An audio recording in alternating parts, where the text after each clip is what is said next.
வணக்கம். ஆங்கில மொழியில் உள்ள 12 டென்ஸுகளும் ஒரே பேப்பரில் இருக்குது. அதுதான் ஸ்போக்கன் இங்கிலீஷ் அட்டவணை. அட்டவணையின் விவரங்கள் டிஸ்கிரிப்ஷனில் இருக்குது. உங்கள் சந்தேகங்களை கமெண்ட்டில் தெரிவிங்க. இந்த வீடியோ உங்களுக்கு பிடிச்சிருந்தா நண்பர்களுக்கு ஷேர் பண்ணுங்கள்.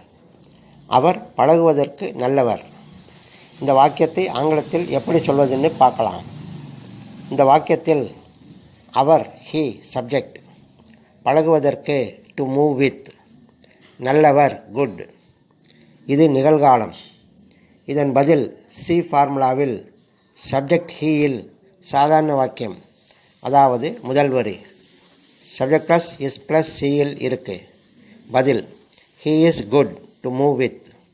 இதே போல் எந்த ஒரு தமிழ் வாக்கியமானாலும் அதன் பதிலுள்ள வரியை எங்கள் அட்டவணையில் பார்த்து சுலபமாக பதில் சொல்லிவிட முடியும்.